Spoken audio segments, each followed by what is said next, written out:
worked a little harder, then you'd have a lot more. So the blame and the shame's on you for being so damn poor. It ain't the price gouging, and it ain't the inflation. It ain't everyone above you trying to make a buck from you in school and the whole congregation. I had that reduced lunch, I had the benefit cards. Never occurred to me to blame my family for life being so damn hard. I should have paid attention back when I was in school. Then I could figure up the tax, I would know a lot of facts. I missed the class where they taught the rules. I was memorizing capitals, I was in the spelling bee. I must have skipped the part where they taught the art of private equity. I was selling chocolate bars, I had a disorder. I was cutting up a frog, got lost in the fog, learning how to play recorder. If you only worked a little harder.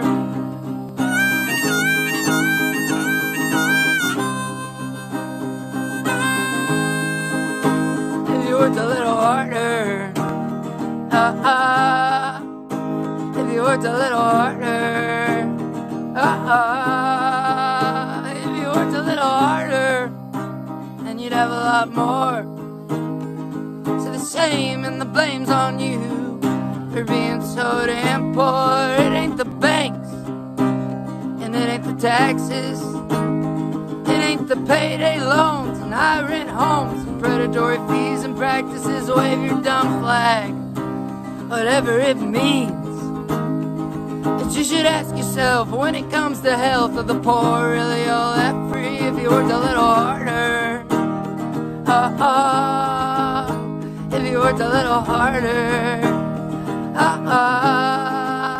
if you worked a little harder, you'd have a lot more. So the blame and the shame's on you for being so damn poor, yeah.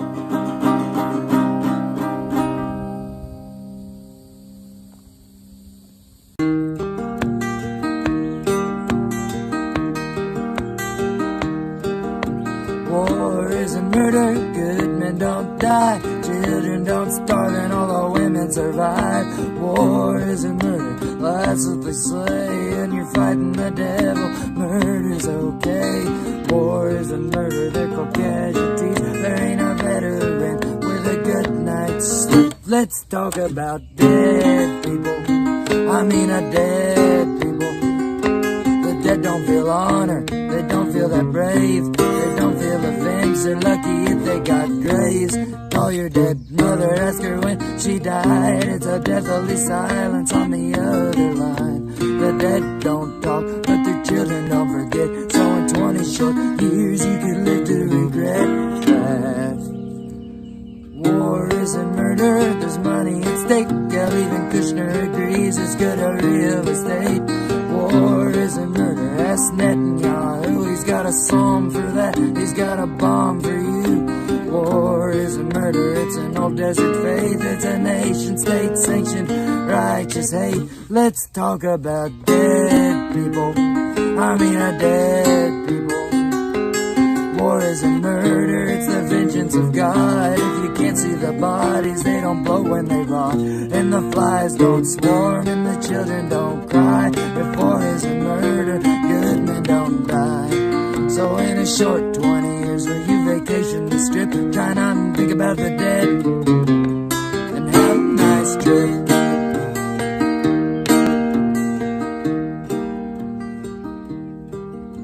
War isn't murder, let's all give thanks. I saw it all in a movie, give it up for Tom Hanks.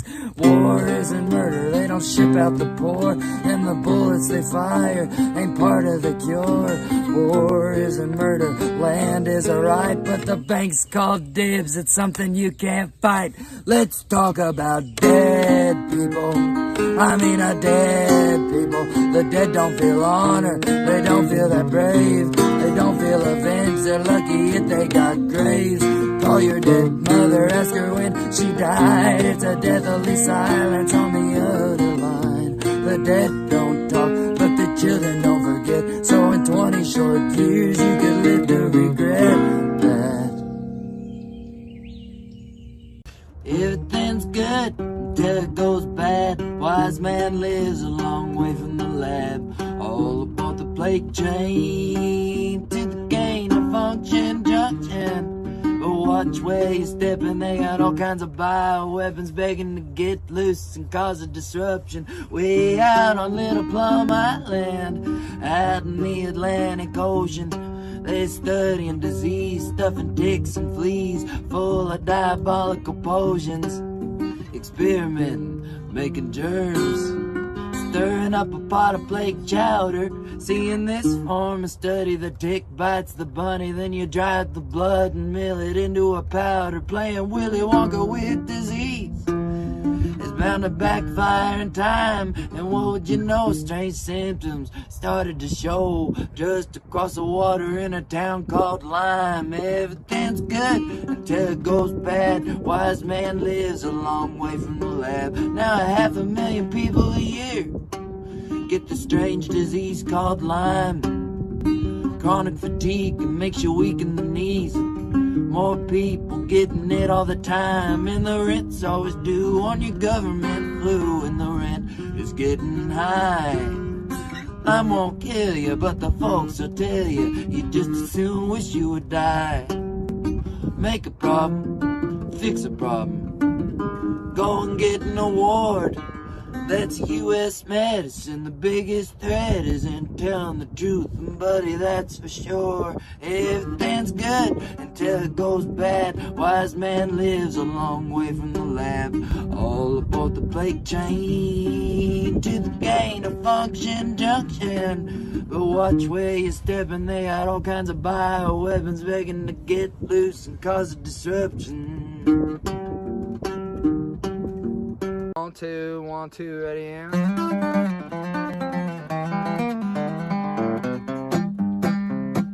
when I was just a boy, my mama asked me this. She said, son, what you wanna be? I said, a big philanthropist with date as my oil, and illness is my business, with guns as my retirement, and war as my mistress. I'm gonna be an oligarch with a whole bunch of rockets. I'd get them two sides fighting, and I'd empty both of their pockets. And if I got bored or money weary, I'd try my hand in dabbling in social engineering. I'm gonna be a billionaire with a big foundation. We used to rule in shadows, but I'd come right out and I'd rule the nation. I'm gonna do all my own laundry in a third world nation state. Experiment with the locals like some philanthropic saint, and I never make a cure. Not get you a treatment plan.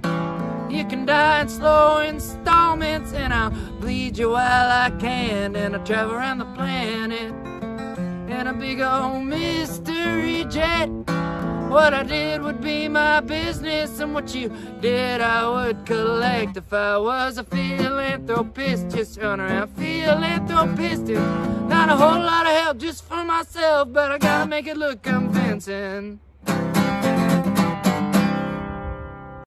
Books, pages and spines, books full of fun stories and rhymes. I can travel around, never leave my seat. I'll tell you something, buddy, reading books are pretty dang neat. Now books change your perspective. Grab a couple of books and start a book collection. Read a good book, fill your brain full of knowledge, and you don't never even have to go to a college. Trade a book your time, it'll give you its treasure. Every chapter's a blast, every letter gets better. Take a short book just to get your feet wet, and you'll be reading big time in no time, I'll bet. Like Shakespeare, Melville, London and Austin, Tolkien, Lewis, Lingo, Harry Potter is awesome. Magic Tree House, Homer, Virgil and Chaucer. Grab a fat paperback about a flying saucer. Now books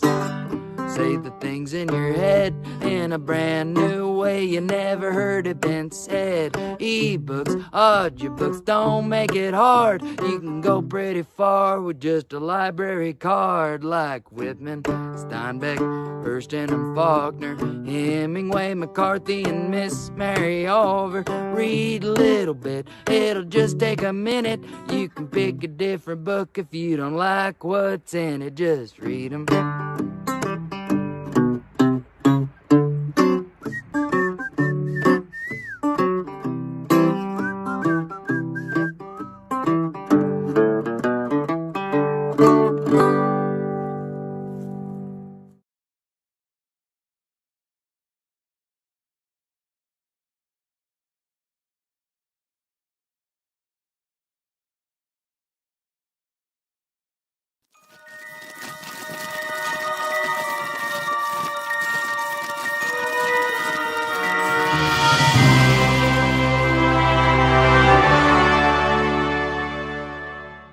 Welcome to Creative Chaos. For anybody that is returning, which I think most people that are viewing right now are usually here every week.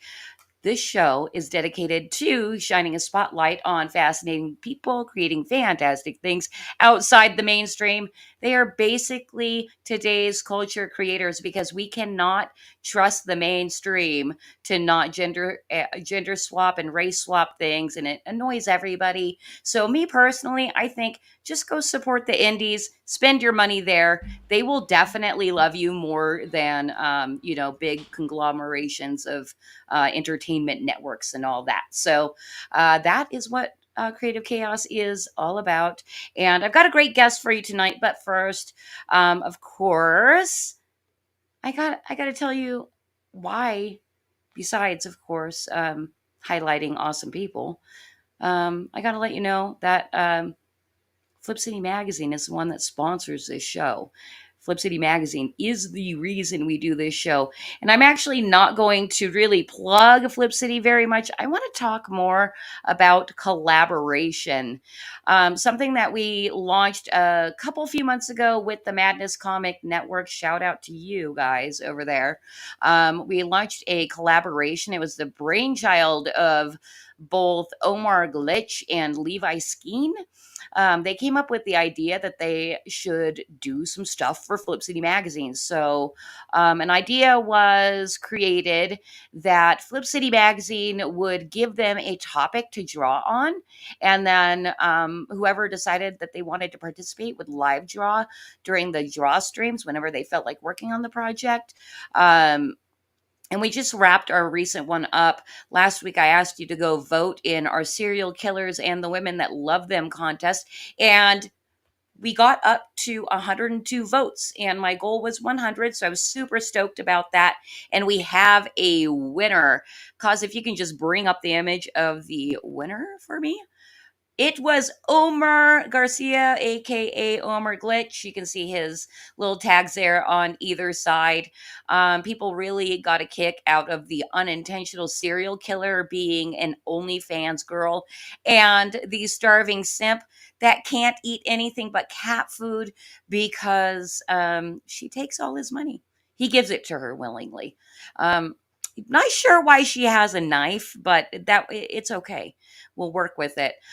So we have several other people that also entered the contest. They will be published in volume 24 of Flip City Magazine, and you'll just have to buy the magazine to see what the write-ups are all about with each one of our serial killers.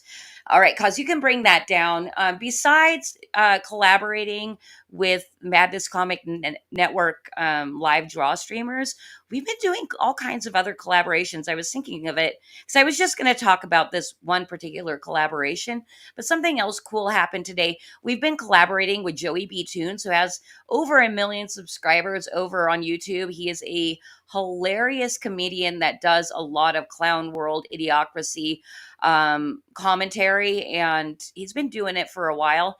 He loves Flip City, and he's also an illustrator and does cartoons.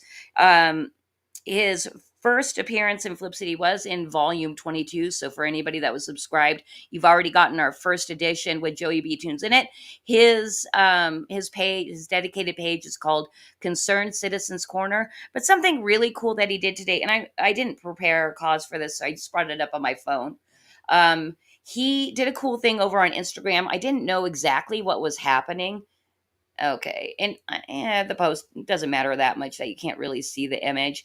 But what he did is he invited Flip City to be a collaborator on Instagram. And I'm like, what the heck's this? Basically, I said, okay, allow or accept. And it makes it so that Flip City Magazine also gets all the comments and likes. And it felt really good because we don't get a ton of likes on social media usually. So it felt good to get over 150 likes at this point in time. I'm like, wow, look at all these notifications. This is fun. And then another thing too, Joey B. Tunes hooked us up with Made by Jim Bob. So you're going to start seeing Made by Jim Bob illustrations in print inside Flip City Magazine in every new edition, with the very first appearance of Jim Bob being the centerfold in volume 24. We're having a blast collaborating with a bunch of different people across the board. Basically, the only like requirement, I mean, you have to be kind of good first, but besides that, is you need to love freedom. That's all. We can get along if you love freedom and you're not a commie.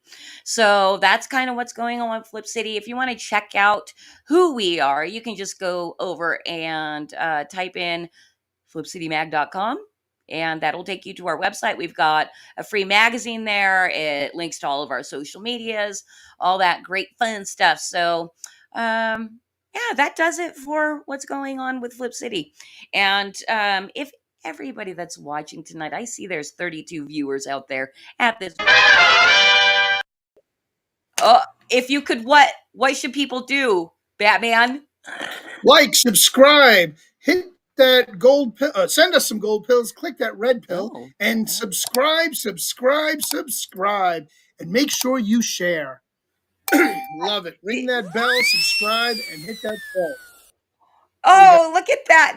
That was like a surprise bottom third, lower third thing. I was like, wow, look at us. That's cool. Cosmic's That got was it cool. all going on. I Cosmic's got it know. all going on. We just love Oh, him I so much. understand we have a guest to get to tonight, and I was late getting in because we got back late from eating dinner. I had anticucho out on the street at this little cafe. Do you know what anticucho is? I do not know what it sounds a little dirty, like you're getting together with somebody's auntie. Oh, no. Anticucho? Oh, anticucci? No, that's a different type of thing. That's anticucci. No, it's anticucho is cow heart. It's, Cow heart? cow heart, and it is Mm, absolutely delicious. It's I don't flame think so. broiled out on a grill while you're sitting there at this little cafe. It's absolutely. I got video. You'll be seeing it probably on Sunday because I Okay. got to post the videos. But Sunday is going to be interesting because I'm going to be in San Pedro de Cajas, where we're going to be celebrating Festival. So it's kind of interesting. I don't know what time we're going to get done, so I'm going to have to make sure I get a lot of videos loaded ahead of time so Cosmic and the crew can handle, do the extras if they need to. That's right. For anybody that wants to see Bruce on the Loose, you can do that on Sunday at 4 p.m. Big Pacific avocado time. Avocado time, avocado 4 time, p.m. and 7 o'clock, Big Apple time. that's right. And your platform of choice is, of course, pilled.net. For anybody that has not gone and checked out Pilled, please go do so. We love Pilled so much. We do. We do. Pilled is where it all started for us. Although D Live is the first place we launched, Pilled was in fact is in fact our home base. So can't tell you enough good things about Pill.net. If you guys haven't already joined, please go check it out. What's up, Vulcan Lives? Vulcan Lives. Good to see you out there. We got Pops out there, Madness Comic Network. We got a bunch of people out there. I can't see. Yeah, Anwar's in the house. We've got, uh yep, let's that's all I'm see. seeing. Yeah, it looks like our good friend Vulcan is pretty much, besides Madness Comic. Oh, and Hey, Rob Rob Wilson Wilson just popped art. in. thank you so much, Rob, for coming and checking out the show. Rob was a part of our Flip City is Madness collaboration. So, yeah, you guys will be seeing his art inside volume 24 of Flip City as well. All right. I think it's time for us to get to our guest. I think we need to introduce our guest too. All right. Let's bring in the Mad Ray. That's right. So our guest tonight is Ray JAMISON. He's the creator of Madcaps. It's a medieval fantasy mini series about the reunion of four friends interrupted by a local drug problem. Funding for book 2 out of 3 will be launching in April, I believe. He'll correct me if I was wrong. By Filbo, which I love that name, Filbo Publishing. And this leads the Madcaps protagonists into the territory of the drug distributor. There's also zombies, you guys. So you'll see that in this promo for book 1. I did not find a video promo for book 2. And I'll have to apologize if that is out there when Ray gets in. So let's play that, and then we will see Ray on the flip side.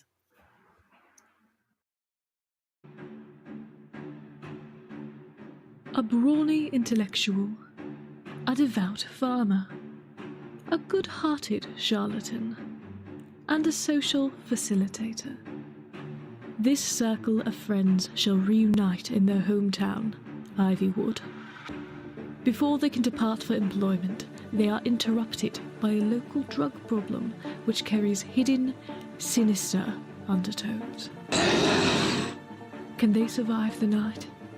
And what is the source of this danger? The bond amongst these friends may be the only metric to answer such questions.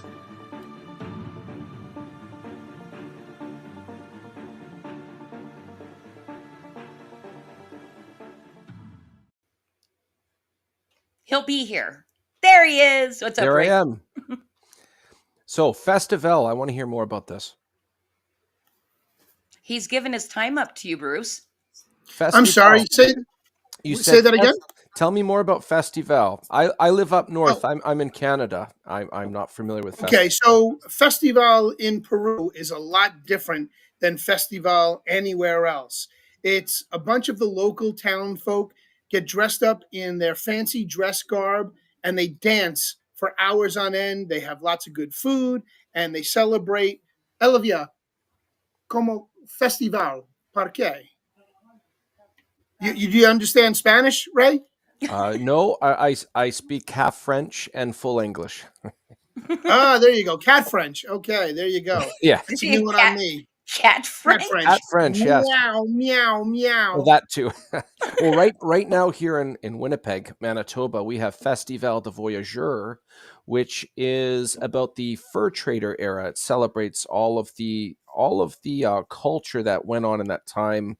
At a certain point, Winnipeg was like a big hub of traffic through Canada. It's kind of pretty much the geographical center. So it's always interesting because I hear different people, different areas talk about festival or festival, and it's never the same, but they're all awesome. So that's really cool to hear about Peru. It is cultural. It is cultural. They're putting on their garb from when they were, I guess from the older times, but they always dressed well. The women always wore skirts and blouses and these big fancy hats. And the men always wore their ponchos and their sombreros, and they dance around and they celebrate their culture. There's another big festival in July, which is their winter. This is supposed to be their summer, but it's actually really cold up there right now because it's literally San Pedro de Cajas is at the foothills of the Andes mountain region. We're going to be 4,000 meters above sea level. So I'm going to have some trouble, and I'll be chewing a lot of coca leaves to get me through Festival.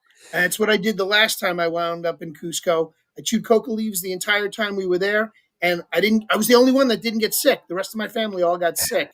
I was the only one who didn't get sick. So I'm going to have fun and party with coca leaves in my system while I'm doing the fiesta. Sounds like a good time. Christy, really I got to do the Canadian thing and apologize. I went on that tangent right off the hop there. I know. How dare you be nice to Batman? How dare I? We're supposed to ignore him all night.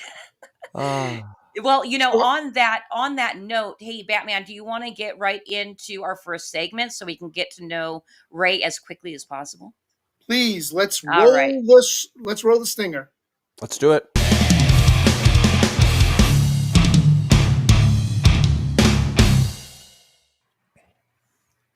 So this is a series of quick rapid fire questions. Don't think about it, just get the first answer that comes to your head. What are your favorite foods? What's your favorite food? Favorite foods? I like slow roasted chicken that takes over 90 minutes to cook. You can cut it with a plate. It's an amazing thing. I like pizza simply because my kids like pizza and it's grown on me. That and a big old glass of water or Diet Coke. Well, that was the next question. Your favorite drink? Favorite drink? Yeah, Diet Coke is up there. I drink a lot of water, or at least try to. So I've kind of everything else is really excessively sweet. So Right. I'm kind of Now, bland in regards to taste of food and there you stuff. go. I particularly love though that you got into pizza because you had kids. Like, Well, how's I that ate it happen? prior. They just have more of an influence on me. I mean, you're Gotcha. eating that for supper. Am I going to cook 2 meals, or do I just have a slice as well? Right. Yeah, well, coming from New York, I got to tell you, pizza is a big thing in New York. And I'm here in Peru now for the last 2 weeks, and I've had pizza here, and it doesn't even come close to comparing to pizza in New York. It's a different kind of flavor and taste altogether. It's more like I take their pizza here and I roll it, and so it's Mhm. almost like a pizza Like egg roll. interesting. Yeah, yeah, it's like a pizza egg roll because the dough is so thick. And in New York, the pizza's not; it's thin and flat. You go to Chicago and you get your deep dish Deep pizza, dish. but Yeah, that's a yeah. whole different. That's a whole different kind of pizza. That's a whole different meal. You can I get some of had that in New York, but go I ahead. I had the privilege of going to northern Italy, and their pizza was very different from the south, which was kind of neat. Oh yeah, And I mean, you always hear the stereotype of pizza. You go to a pizza store, you think that's what's like in Italy. Obviously, it's not, and everybody's is different, and they're all terrific. It's really cool. it is. It is. Look, I like pizza anywhere as long as they have a little bit of cheese, a little bit of sauce, and then I like mine with a lot of meat on it. Hmm. I like toppings. So I also like Hawaiian pizza. I know people hate pineapple on their pizza, I but love it. guess what? It's delicious. Pineapple and ham, you can't go wrong. Or Hey, bacon and pineapple. you can win over vegetarians if you have to get a vegetarian substitute. You can sub out the ham for olives, which has that same salty effect to complement the Yes, pineapple. salt and sweet. Yes. Great idea. Yeah, my sister's a big vegetarian. She's vegan, so over lactin, so she eat eggs and stuff, but Yeah, yeah. no animals. Very I cool. Very cool. I I learned a just got to do one shout out. I'm sorry, one quick shout out. Classical Chick, thank you for raiding our channel tonight. I saw Yes. you raid the channel. Thank you so much, Classical Chick. Love you dearly. God bless you, sister. And let's move on with Fanboy for us. Your favorite character, any genre, any medium, it doesn't matter. Favorite character. Hands down, regardless of my mood, Samwise Gamgee. That goes without Aw, saying. he's the best friend. He is the definition of a good friend. J.R.R. Tolkien has also openly admitted that Samwise is actually the hero of that story. Regardless of all the things going on, he is considered one of the most critical pieces to the success of that adventure. Um, Obviously depicted very famously in film. I can't carry the ring, but I can carry you. There's a lot to be Yes. said in that character. I like that character a lot. Can I tell you a quick anecdote because from my life about that their relationship in the movies because it makes my heart melt. Hmm. The first time my daughter was obsessed with Lord of the Rings from like young child, it was her go-to movie, and I've mentioned multiple times that she loved Gollum. Like she just thought he was Yeah, hilarious. So I'm like, okay, you're going to be a little weirdo, but that's okay. sounds like Um, my kids. but the first time she ever cried from happiness or like just overwhelming like love emotions was watching probably for the 50th time Sam and Frodo's relationship. And I think it was I can't carry the ring, but I'll carry you.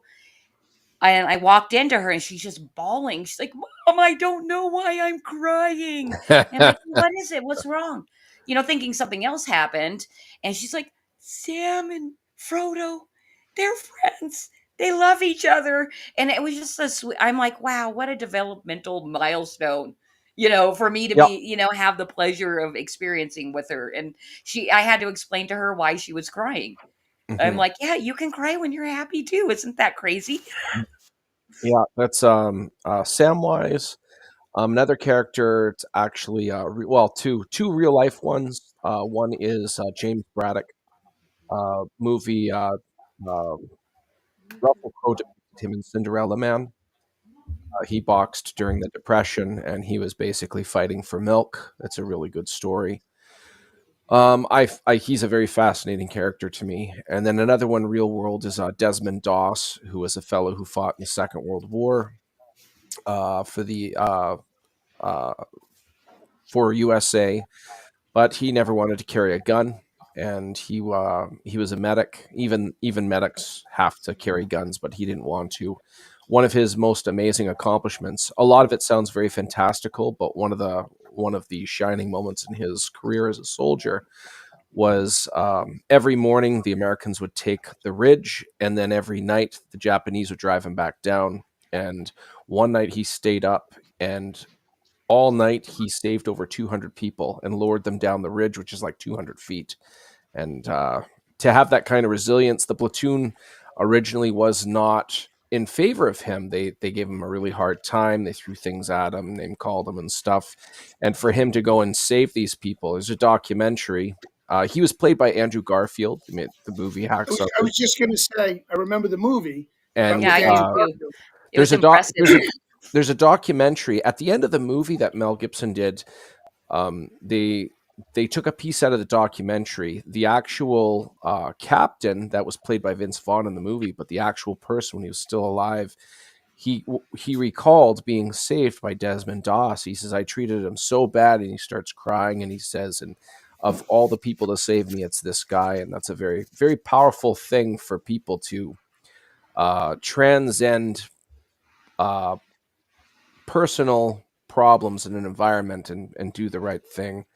Well, all three of them, Sam, Wise Gamgee, or James Braddock for his family, or in this case, a man who just wanted to serve his country. He just didn't want to carry a gun.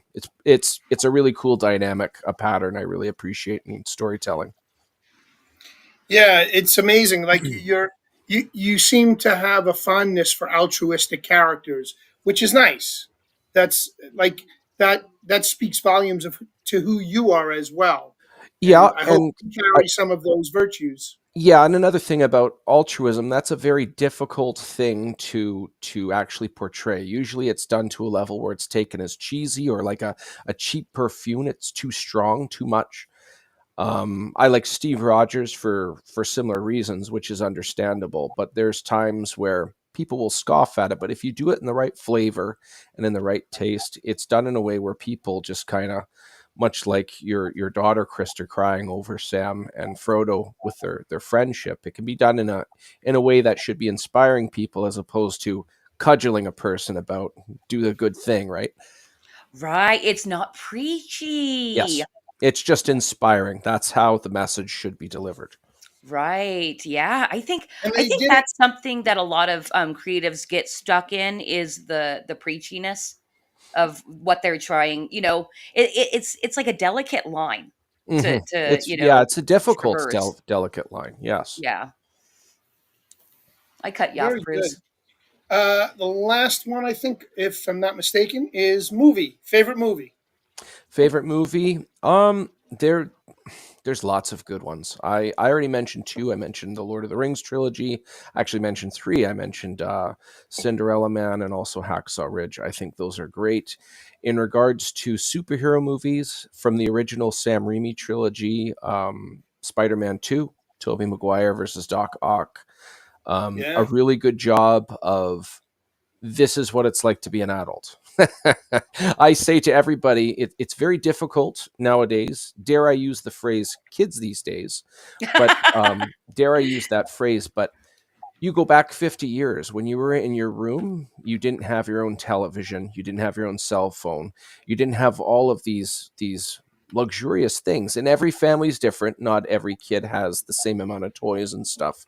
But nowadays, to take that sacrifice and live in your own apartment, and like in Spider-Man 2, you see Peter Parker, he goes past his landlord, Mr. Dickovich, and Mr. Dickovich says, "Do you have rent? I'll have it next week," yada, yada, yada. Then he sits down on his bed, and within 5 feet of him is his fridge, his toilet, his bed, and you hear the train go over top, and you feel the ceiling shake a little bit. And I think everybody, uh, it's very difficult to take that first step, but everybody has to go down that path and like choose to sacrifice a little bit and realize when you go home and you see that the orange juice tastes a bit watered down, you're more grateful that it's free and your parents are serving you orange juice, right? Well, Absolutely. Look, at least in the old days, Yeah. I don't know if kids these days appreciate anything, but every journey through adulthood has that first step and growing pains. Yeah, and I teach at a college, and that's something I say to high school students that tour through. You have to embrace being uncomfortable. That's the only way you're eventually not uncomfortable. And I use the analogy of when you're a kid and you get in a pool and the water is cold, you tiptoe in and the water slowly goes up your torso and it's cold, it's cold, it's cold. Or you can just jump in and get it out of the way and it's done. You might as well just jump in with the uncomfortable part and life gets better. So when I watched Spider-Man 2, going back full circle, because he only has his aunt who's a widow, he's more, it isn't all by choice. He's forced to grow up in a lot of ways. And again, an example of a message that comes from a position of inspiring people who watch it.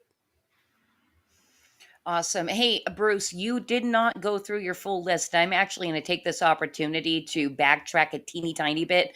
And this is Ray, this is going to give you a chance to think for one moment. Okay. Your favorite music or band. Hang on, Thank you. because I have to say I'm consistently forgetting to thank our opening house band every single week. I feel poopy about that. But what you heard, if you were here early, you heard Jesse Wells. I found him over on Instagram. Instagram's been great, giving me a lot of suggestions of indie music to go and like, because algorithm learned that I'm like finding stuff over there. Anyways, I was loving the Jesse Wells music. He obviously is a freedom minded individual and doing folk music for today. It's like freedom minded folk music, and I really love him a lot. He's really cool. So if you want to find Jesse Wells YouTube, just look in the link in the description. And go, Ray. Favorite music or band? Music or band? I have quite an eclectic playlist.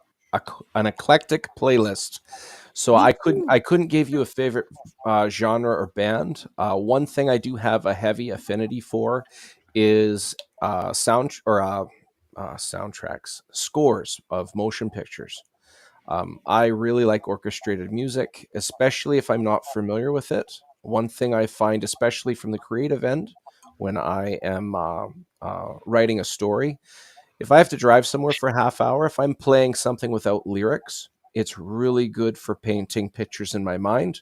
It's almost like, you know how you see like funny AI interpretations of things and it starts doing its own thing? Yeah. My mind wanders like that with the right amount of music. And if I'm thinking about a story or a scene, sometimes the music will inspire me and it drives me to get some really cool ideas. So if I had to pick only one style of music for the rest of my life, orchestra, no lyrics. That is so Very funny. good. I grew up, with my older siblings going through band, and I did myself, and we went to a lot of orchestra, and that's exactly what I would do. Is I would Mhm. lay back in my seat a bit, close my eyes, and just let it paint pictures, based on it, and I freaking love it. And classical Mhm. music to me is about one of the best kinds of working music. It's Every not time your distracting. imagination runs like that, you're going through your own personal custom fantasia. Indeed, indeed. And I like that. I just have to say, Lori Calcaterra wants me Oh, to roast Lori, you. say hi to Lori for me. I'll Well, say I hi to think, Lori. Hi, Lori. yeah, there you go. And I was on the then Karen show. that's what Pop said at the beginning of the show. You So it looks like survived? she's I did. roasting Are you you. kidding me? I made them both rage quit. I was good. It was a good time. Really? I Yeah. can't now. Were you the most recent guest? So it's still going to That up was in here? about I think 6 weeks back now already. It's been a Oh, while. well, so Maybe a you month. guys go check out Karen. You can find it on the Madness Comic Network over on YouTube and look for And Ray's pilled. appearance. Oh, And and pilled. pilled. And pilled. Okay. Well, and probably lots of other places that I don't know off the top of my head. And also, hello to Levi Skeen. Hello. Good to see you. What's All up, right. Levi? See ya. I think we're done with. That concludes Fanboy for us. All right. Well, we're done with So that. let's get And into our segments and no, no, let no, Ray no. let Ray get to spit. Well, no, I'm sorry. We have to have him do his pitch first. That's right. And also talk a little bit because I have a list of questions here for him. But one way that I like kind of critiquing people, but I do it privately. Sometimes I give you shit live if it's really bad.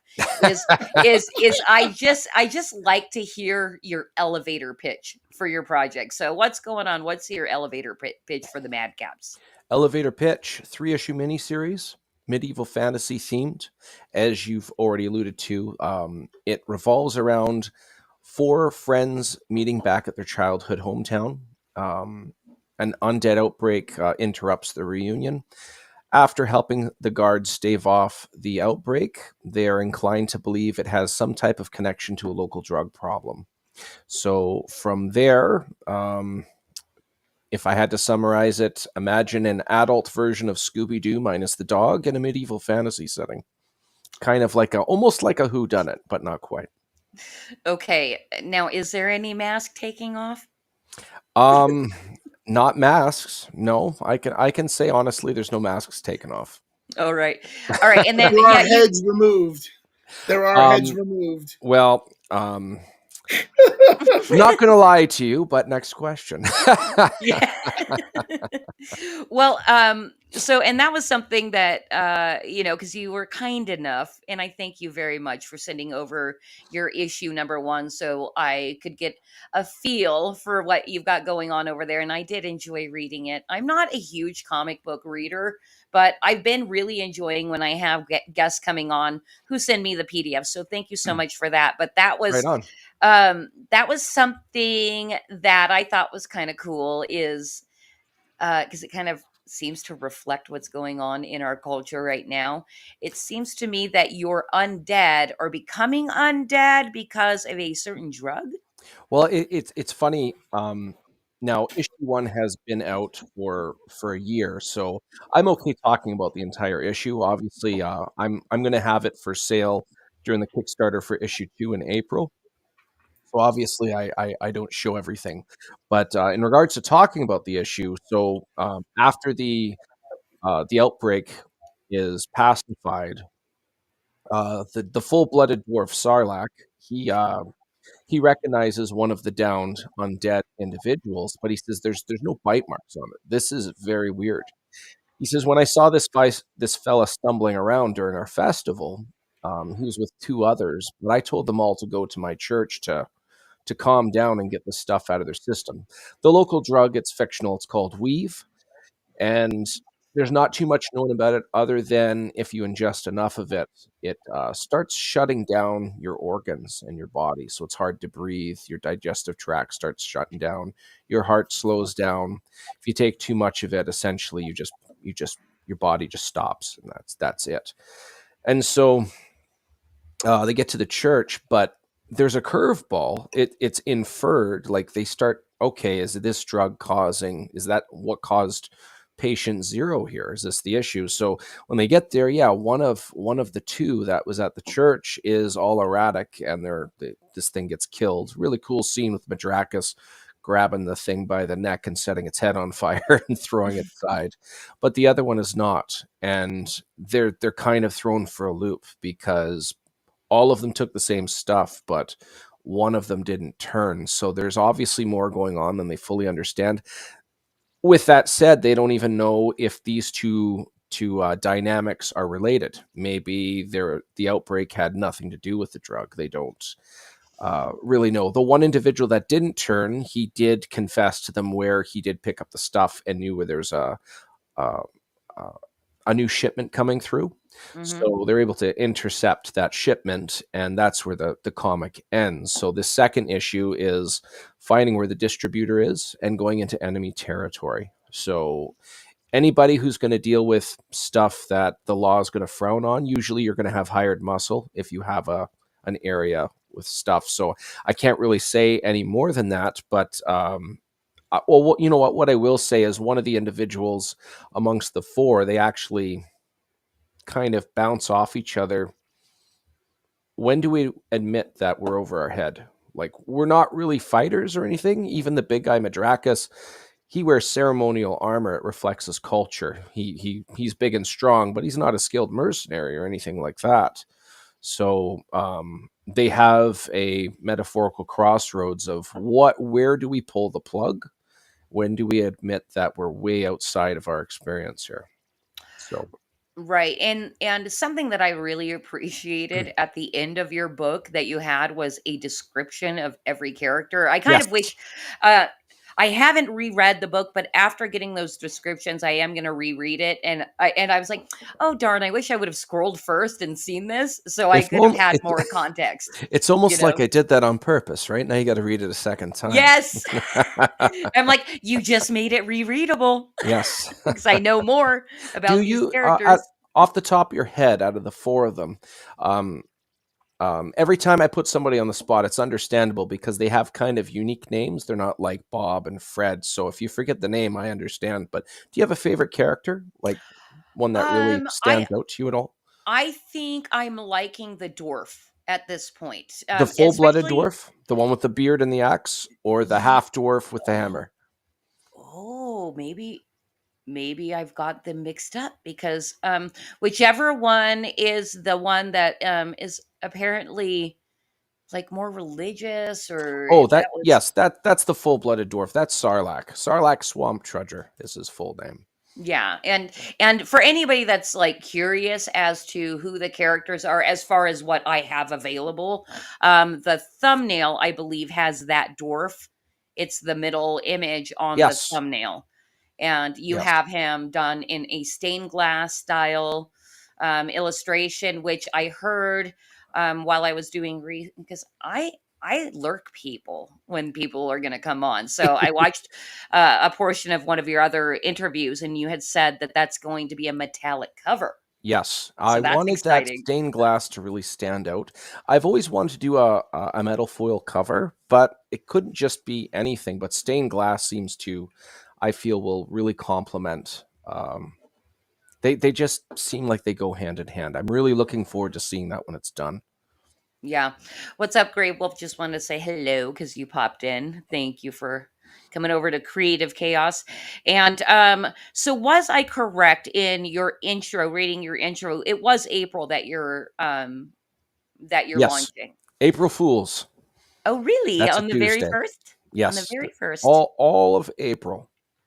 And you guys, I'm dropping the link to the campaign. What Ray's doing right now is taking signups to be notified. So that costs you nothing. Go Yeah. give him your email, you guys. I don't One of think the he thing about spams. anybody who's watching this, if you're a big fan of story and passion over top of business and meeting quota, these three issues, there's no 60 or 6 decades rather worth of lore that you'd have to know leading up to it. And this isn't my day job. I'm not doing this to make money. I'm doing this because I just want to tell a story. And if you're a fan of seeing more stories like that come out for that reason, if you click on if you sign up on the pre-launch to be notified when it launches, even if you don't buy into anything, you'll be helping me in regards to swinging the algorithm in my favor. It's more likely to show up.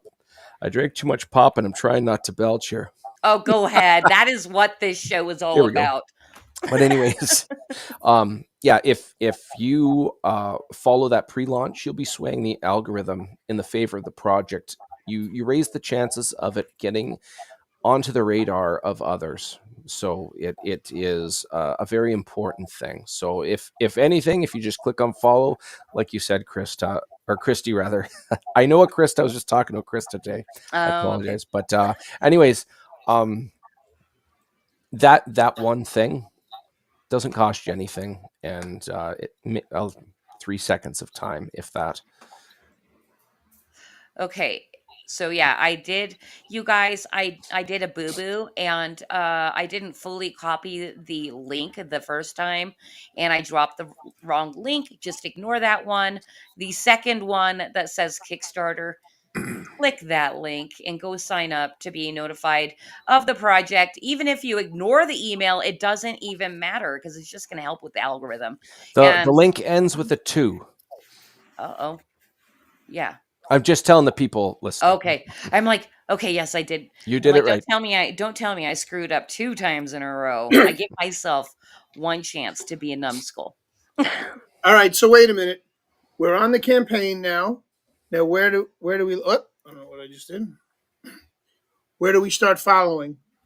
So click on the scroll down underneath the picture of Madrakas there.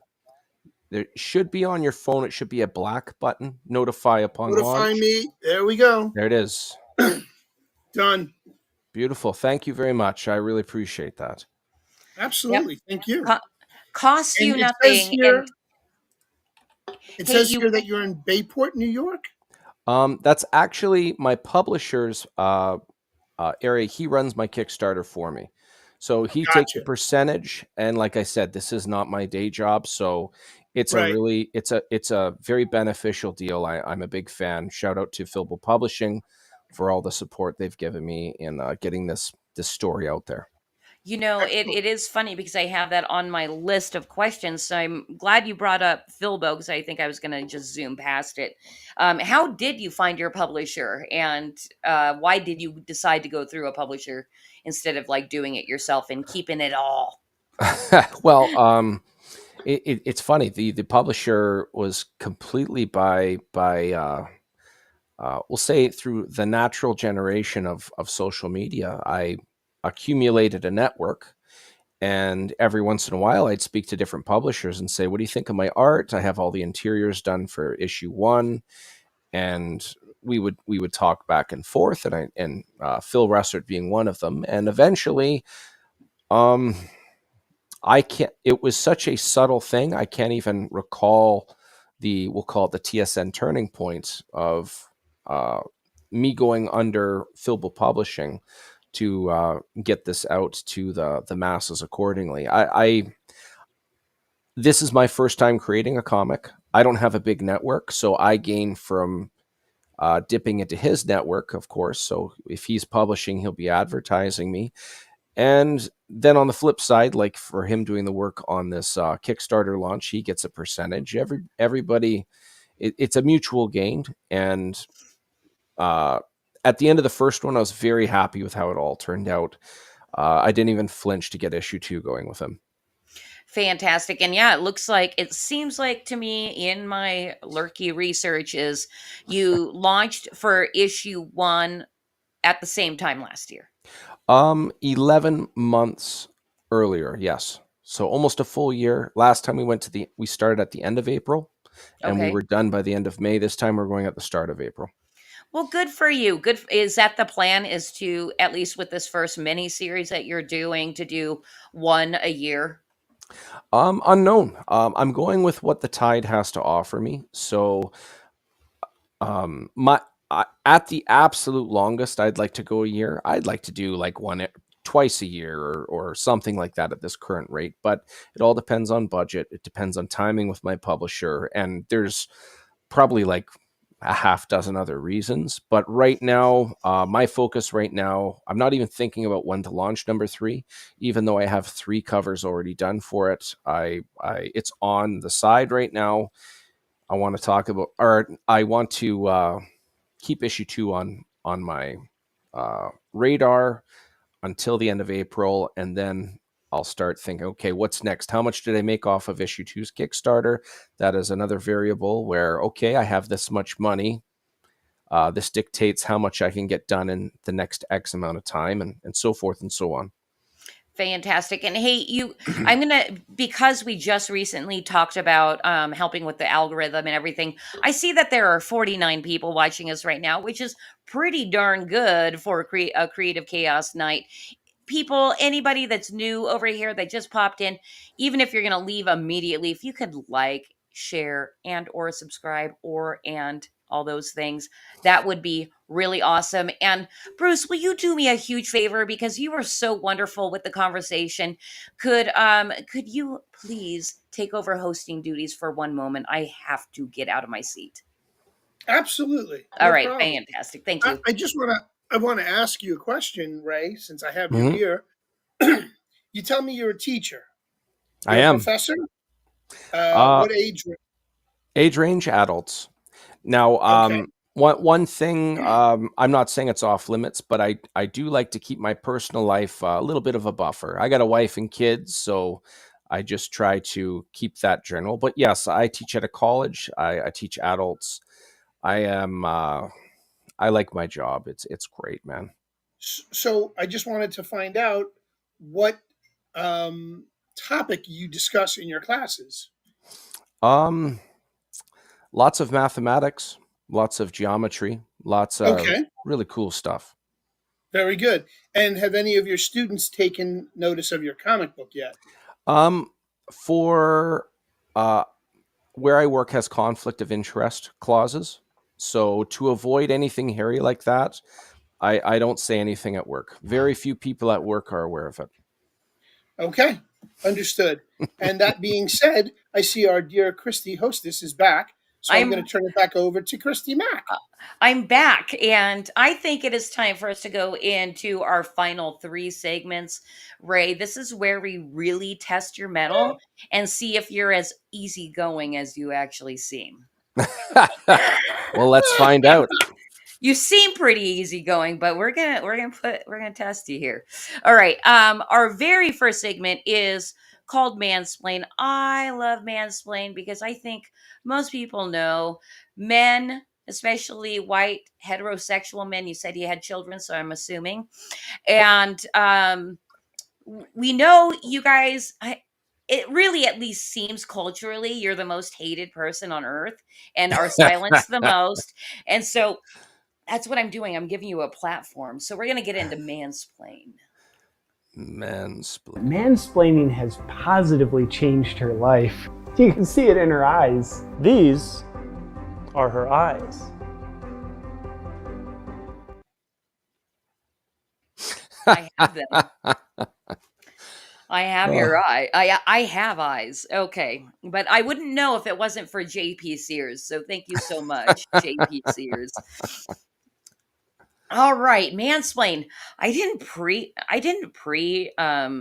prepare a question for you, but something I like to do in mansplain is ask a question that might help the independent comic community at large. So, you being kind of a newer crowdfunder, because you said Madcaps is your first one, so you're kind of in the space for 1 year at this point. Correct. I would really love for you to mansplain to me and the entire world that happens to be watching this at this very moment. If somebody came to you for advice on how to get started, just give us a rundown of how to get started to publish your own comic book. 2 words to start would be pragmatic paranoia.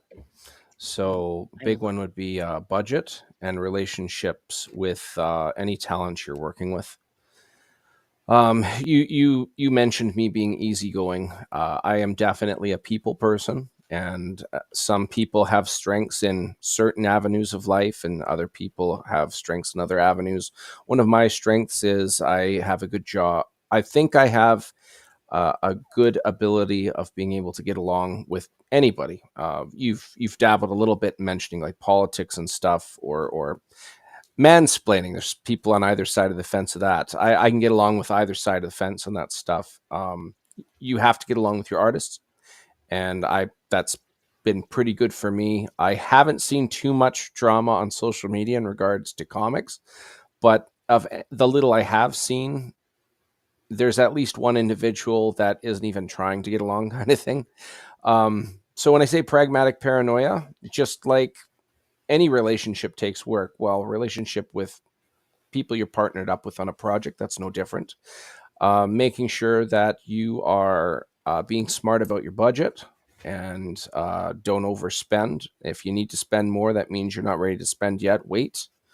The first Madcaps number 1, from me finishing the script to it launching on Kickstarter, was 2 years.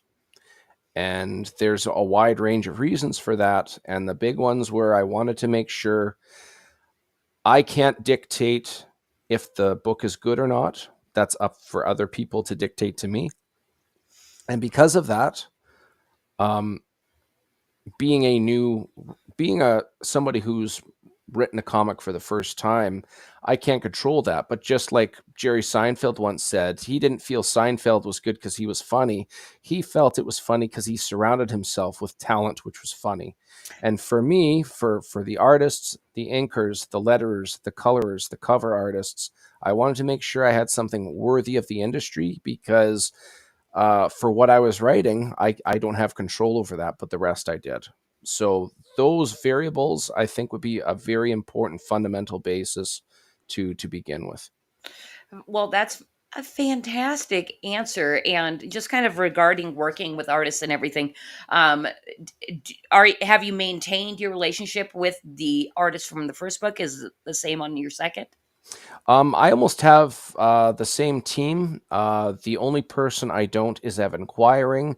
Shout out to Evan Quiring. He's my interior artist. He's got two books he's doing on his own. You should check him out. There's one called Murder City Devil. There's another one called Lucha Mysteries.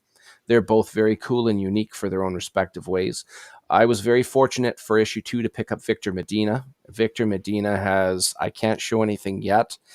It's torture not being able to show people stuff. When you're really happy about it and you want to share it and you know people like it and you can't, it's torture. But Victor's stuff, we had a little bit of setback with him because of the LA fires, but he's full bore right now. We're just getting to finishing the interiors, and then Dan Koepp, who's colored over 100 issues of Spawn, and the Civil War era of Spider-Man and Marvel Knights from the early 2000s.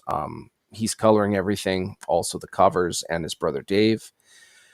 Victor Medina is the only addition on the interiors, but everybody else is the same.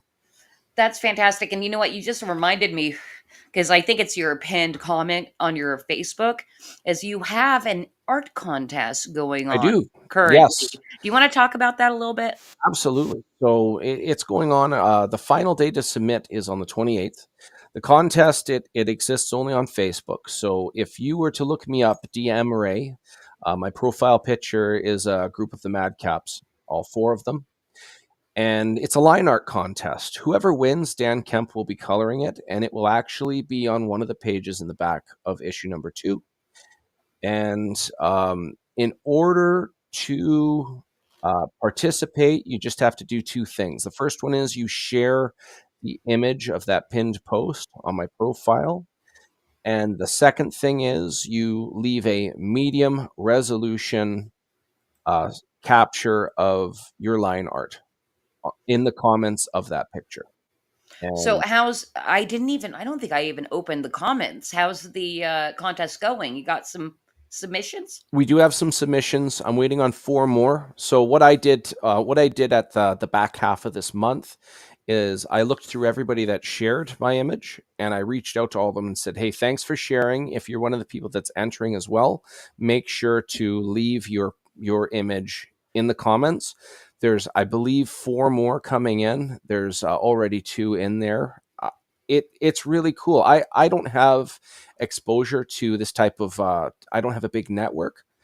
And on the flip side, there's, no pun intended, but there's a plethora of individuals waiting to get their shot. Now, I'm not saying I'm the biggest of opportunities, but with that said, if somebody catches my eye and I'm like, yeah, I'm going to put that in my book and I'm going to get a world caliber, in my opinion, world caliber colorist to put his colors on it, I'm probably going to be bugging that person for an issue in the future, or for a cover rather, in the future.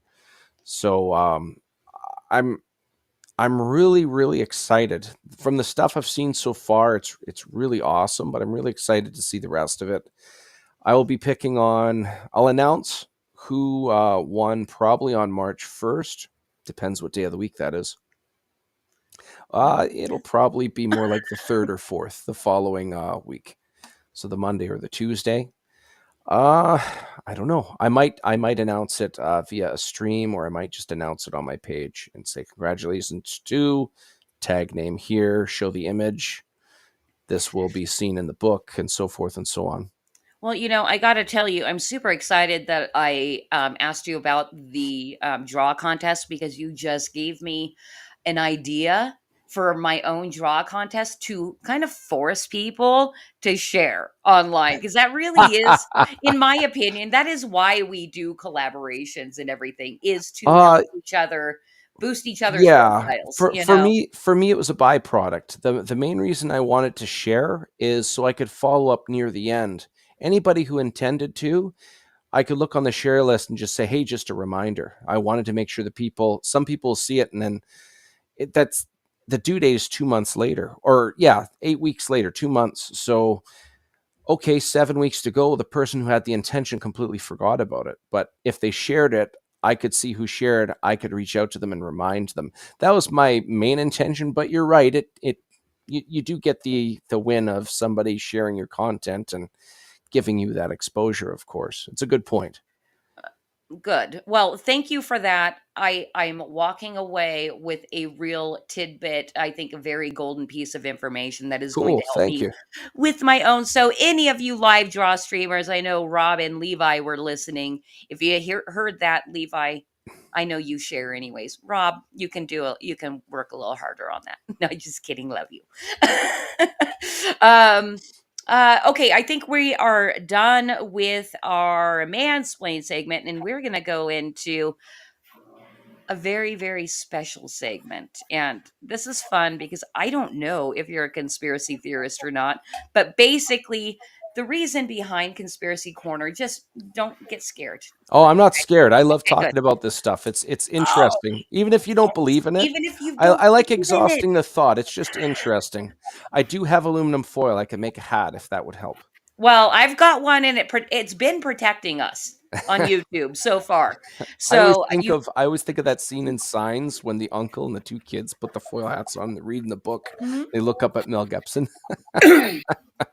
Well, I got to tell you, you have about 15 seconds while the stinger plays if you wanted to get your own aluminum foil. But I've got my hat, and we're gonna go into the segment right now.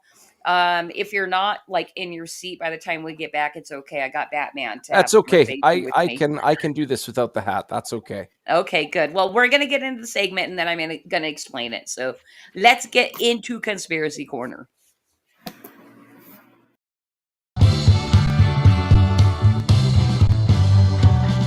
I wanna live with a conspiracy girl. I could be prepping the rest of my life with a conspiracy girl.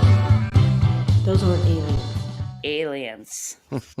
That's what I, she said at the very end of that song. I Thank you love to that Dr. original Cloud. song, the Cinnamon Girl.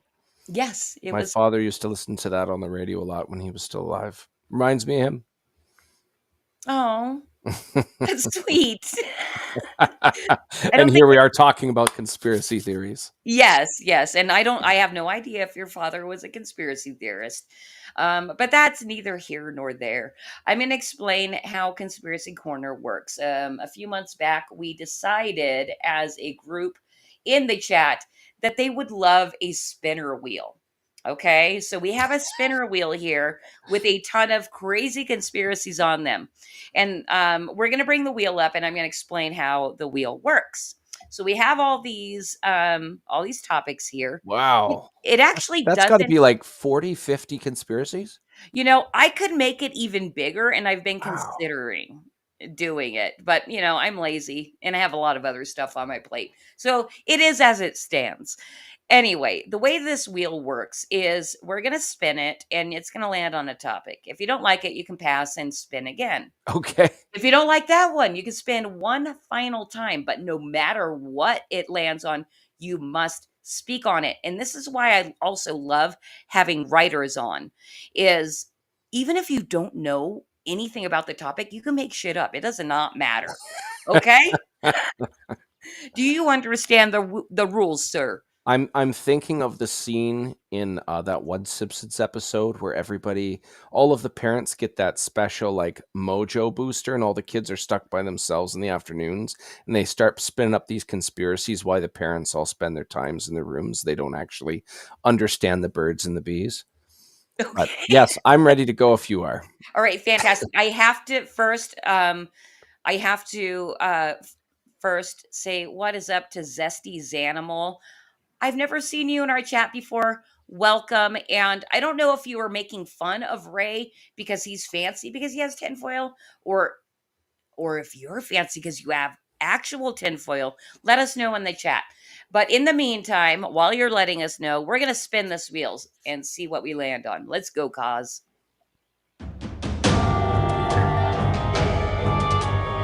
All right, first chance here. Let's see what we get.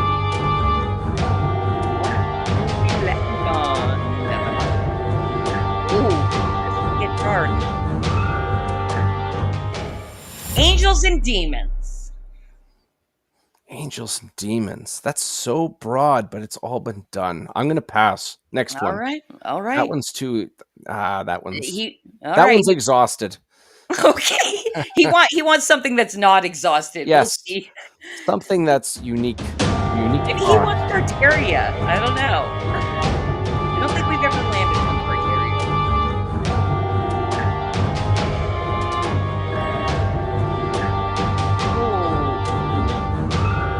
Ooh. The Federal Reserve, it looks like. Yes, the Federal Reserve, which is neither federal nor a reserve, in my humble opinion. Actually, I don't think it's federal at all. Well, je suis Canadien, so we're going to go one more time. All right. I love it when people go like press their luck and say no whammies. No whammies. Don't push your luck. Big bucks, no whammies. That was before I was born, but I know all about it. By the way, I'm loving your Canadian accent. That extra. Oh. All right, let's go. Oh, Western Canadian to be specific. East Coasters sound like leprechauns.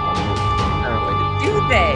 That's cool. All right, I'm gonna have to pay more.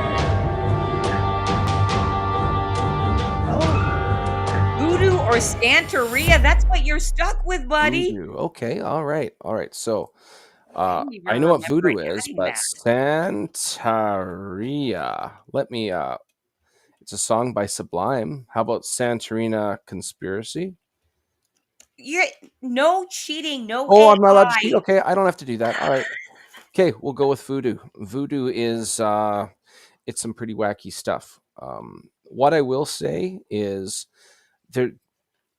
you could put 10 people in one room and you're going to have 10 different beliefs. So I'm not going to be imposing my opinion on how potent or lack there is of voodoo. But what I will say is if you're going to dabble with stuff, be prepared, I guess is a good way to put that. And you mess with stuff, sometimes it likes to mess back with you. And there's like lots of lore and movies and stuff that talk all about this kind of thing. There's actually a very interesting, it's an Australian movie, came out not too long ago, and it was called Talk to Me. Do you know this one? No. And so Tell me more. Off topic from voodoo, but it's still actually really interesting. So the whole concept behind it is there's this mannequin hand, and you put it on the table and you hold on to it like you're gripping it by the thumb, essentially. And you say, talk to me. And then right in front of you is a deceased person, and they start talking to you. It's completely random. And the longer the movie goes and the more they dabble with this stuff, the more the other side of the hand starts trying to like mess with you instead of the other way around. That's what I'd have to say about voodoo. Is that in the realm of this game, or do you need? Yeah, that totally works. Sometimes we talk a little longer, and this may spur you to talk longer. Is I really don't know much about voodoo or Santeria, or except for basically what you said. You're messing with stuff that you don't know about, and it could be opening yourself up to a whole world of hell. But the very first horror movie that I ever watched, I was way, way, way too young, and it was called Trilogy of Terror. And it was three different shorter little movies, and one of them was about a woman who brought home a little voodoo doll thing that Yeah, wore yeah. a belt. You stab her with And the pins. do you, well, I no, that the because that's the thing. I don't think I've seen it ever since, and I was literally like 6, 7 years old when I saw it. Terrified me.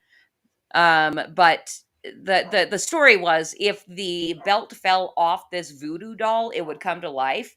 So basically, the whole Oh, story was crazy. that happened, and the little tiny, it's like this big, Yeah, chases yeah. this woman around her apartment to murder her with a knife and stuff. Chucky, eat your heart out. Seriously. No Well, pun intended, I guess, with voodoo. I actually have looked into it again to see how scary it was in my adulthood. And it's so cheesy and lame. Right. Like, I would probably laugh at it now. Terrified me as a kid. And I'm like, Yeah, yeah, movies have a very delivered the right way. It's like you're right there, And they have you right there with you're feeling, pardon me, I'm trying not to yawn. You're feeling the way that they want you to. It's a really crazy form of manipulation. It's right. really, really cool. All right. Well, I'm You should glad. have done MK Ultra. This is mildly off topic, but one movie that does not appear to age is for me is Fire in the Sky. You ever seen that from the 90s? I'm terrible So at remembering movies. I may have, but I don't know. so it's based off a true story, and halfway or early in the movie, one guy just vanishes. Everybody else claims they saw a ship and it took the one guy. And eventually he shows up naked at a phone booth. He called for help. And eventually, because he doesn't remember anything, eventually he starts remembering. And they go through the flashback. That flashback scene to this day, like when I was a kid, I saw it much like you were saying, at an age I shouldn't have been watching it. It was such a impact on me that when I was older and we could start like watching things online and stuff, I watched it just to get it out of my system because it's still a little deep dark corner of myself was still scared of that scene. So I had to watch it again to feel better. It still looks terrifying. Like I feel better about it. I'm glad I watched it again, but it didn't age. It looks like just as disturbing as it's intended to be. What Interesting. movie That's was this?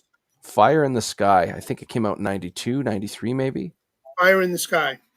And Wild. just real quick, I wanted to put this out there to the chat. If you have any of those movies in your own life that you were a little too young, or you came across it for a certain reason, because another one popped into my mind, and I've seen this on social media, that they played Watership Down on television, and it's an animated movie. If you know the book, it's pretty dark. And I came across that as a child and turned it on, and I was like, "Ooh, cartoon bunnies, yay!" And then within 2 minutes Oh yeah, of I know the one you're talking about. That's yes, dark, that one. within 2 minutes of starting to watch it, because it was, whatever, they're telling the story, I'm just watching the animation, not knowing what's going on. Then a bunch of rabbits die, and all their ghost rabbits are like flying up into the sky. Traumatized me. And then when I was like 17, I read the book, and I was like, oh my God, that was that cartoon I saw. Mean. Yeah, that one, that's a mean one. Yeah. Yeah, it like all of the females are basically cattle and everything's depressing in that. Right. And then so it looks like Levi Skeens says Alien he saw too young, and Watership Down. That's interesting, because I just came across like a reel on Instagram. I started a terrible habit, you guys, of doom scrolling on Instagram. I avoided that like a plague. I'm like, I'm not watching shorts. They say it's addictive. I'm not going to do it. I'm not going to open myself to it. And then I started doing it, and I'm like, sometimes I'll scroll for 3 hours and then feel like shit about myself. You know. It's a time suck. Anyway, It's a it time suck. is. It really It's is. intentional. It's It, made it to dumb us down. Well, it's for the dopamine, and I feel it, and I'm like, "No, resist, Christy, resist." I swear, if I wore my tinfoil hat, my custom-made tinfoil hat, while doom scrolling, maybe that would help. I'll try that next time. Well, let's see what Grey Wolf says here. He says, "The brain that didn't die scared the crap out of me as a kid, especially the scene where the monster rips the scientist's arm off." I don't know that movie. But I'm sure it looks terrible now. Grey Wolf. Oh, I'm sure. Because, Ray, I'm sure you're not too much younger than me. You look younger than me. But I was born he, in the Orwellian year of 1984. oh, wow, you're a bit younger than me. Now, did you see Temple of Doom? Indiana Jones? That's where he rips the That's heart the out and it's first one. beating. Oh, okay. No. The very first one where they open the Ark of the Covenant and their face melts off. Oh yeah, Did all you the wax. did you I've watch seen that it. young? Yeah, I've seen that. Now you have to. That came out. Indiana Jones came out during the early to mid late 80s. So Right. I always saw it like at a rental store. I saw it after the fact. But yeah, there was the Raiders of the Lost Ark, the Temple of That was it. Doom, and the Last Crusade was the last one. Okay. Um hey, I just have to address this, Wilson. I have no idea why you're paranoid about your Oh, artwork, that's but why I was saying pragmatic paranoia. That's what he's saying. all right. That makes sense. But, Touche, Rob. Touche. test this out. It might help you. All right. Because Ray has already been yawning and belching, we got to get out of here before he farts. So we're gonna go into our very last segment. Ray, guess what? Nobody escapes the Flip City Creative Chaos stream without being branded. I bet you didn't know that was gonna happen. Before you brand me, would I be able to show off some art? Would that be okay? Yes, we might do it after the branding because Sure, we could do that. That's fine. I know that our producer needs to set stuff up for screen sharing, but let's do this. Before we go into the branded segment, share your screen. Cause will get it all set up. Okay. And then after we leave the branding, you are more than welcome to share some art. Okay. All right. While Fantastic. he's doing that, I'm just going to answer Zesty's animal. No, his students do not, because he signed a contract, no conflict of interest. So he's not allowed to discuss his art or his work during his professorship. Oh, and One of those other church and state kind of things, if you will. and one other thing, just real quick, I just noticed, and Cause probably brought it up, and I ignored it. I noticed that Tweak gifted a cookie over on Pilled, and way earlier, Paul Thaddeus also gifted a cookie. Thank you guys so much for monetizing us a little bit over on Pilled. I really, really appreciate getting the gold pills over there. So thank you, Tweak and Paul Thaddeus, for gifting the cookies during the stream. I appreciate it. I think you're muted. Oh no, he's talking to somebody else. That's fine with me. All right, we're gonna get into the branded segment. And Ray, because I didn't know you very well, I went very, very easy on you. You're very nice on me. All right. Yes, because sometimes it can get a bit abusive with the branding. The way the branding segment works is we basically bring up a piece of Flip City content for you to read. And I picked a really super short one for you. How is your British accent? I can get by. So you want Okay. British accent and read what is going to be on the screen? Exactly. And I'm going Okay. to read you in with this first slide. Okay, done. How many All slides right. total? There's like 5 slides. Okay, I'm in. Yeah, Let's do it. It's really easy.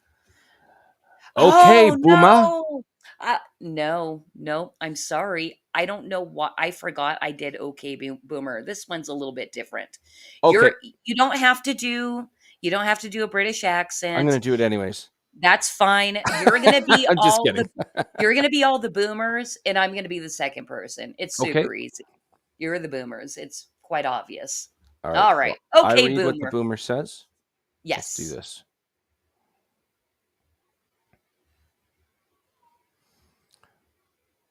To observe proper safety, always use caution when combining substances to avoid dangerous chemical reactions.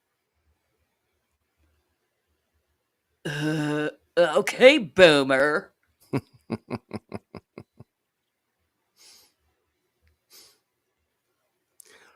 Remember, only you can prevent forest fires. I don't know why I went Bullwinkle, but so I be it. liked it. I liked it. Okay, boomer.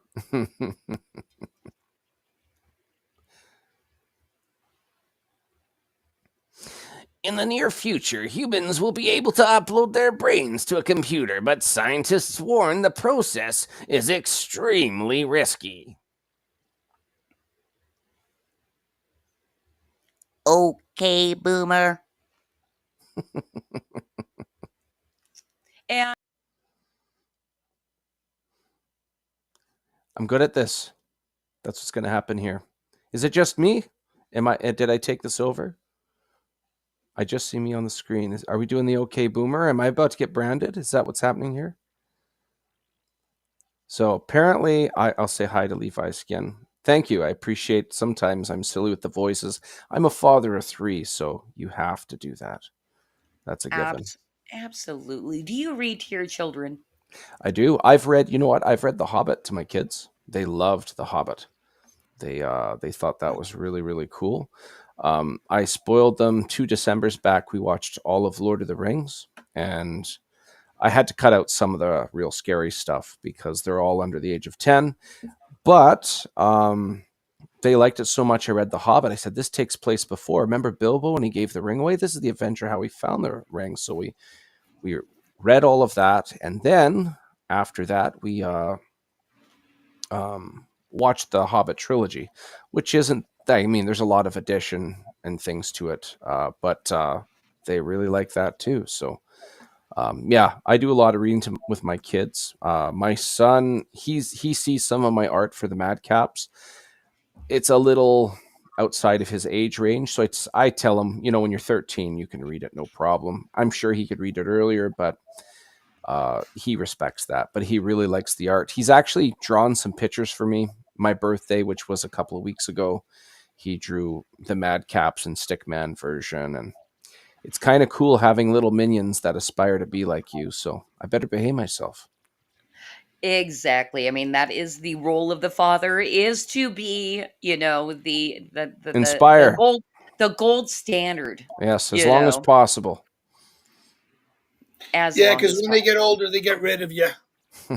Oh, Bruce, you made me sad. It is funny because I have a 22-year-old, and she's doing exactly what I hoped she wouldn't do, which I did to my own mother, and ignores my calls. I'm like, darn it, it's happening. and then, so what I do instead, after she doesn't pick up, then I call my own mother. And I'm like, I'm sorry, I was such a piece of shit when I was in my 20s. And then we rag on my daughter. No, we didn't actually do that. I think my mom loves my daughter more than she loved me. Okay, everybody feel bad. Just kidding. I kid. Also, hey, what is up, John's Longbox? Thanks for popping in. And I don't know. So I'm assuming, Ray, you know who Zesty Animal is? You know what? I don't know. As far as I know, I'm not aware of this person unless they are catfishing us and it's somebody pranking me.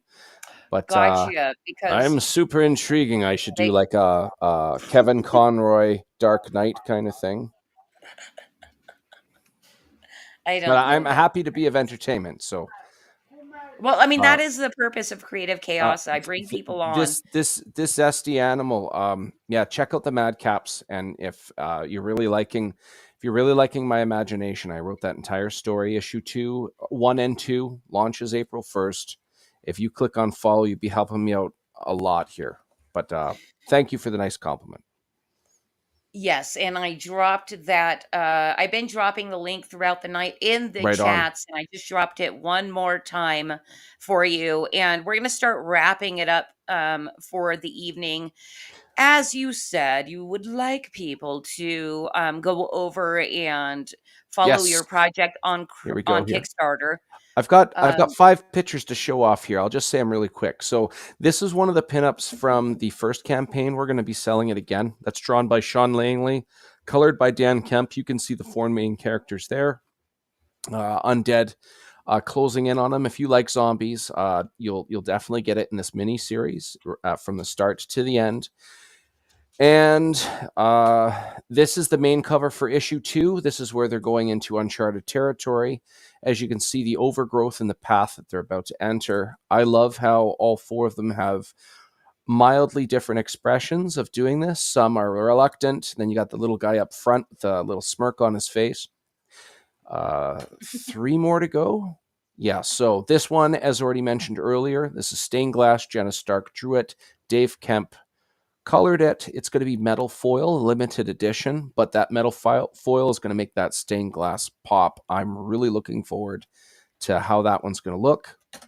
Here we have drawn by Rod Ramos Rodolfo, and this is colored by Dan Kemp.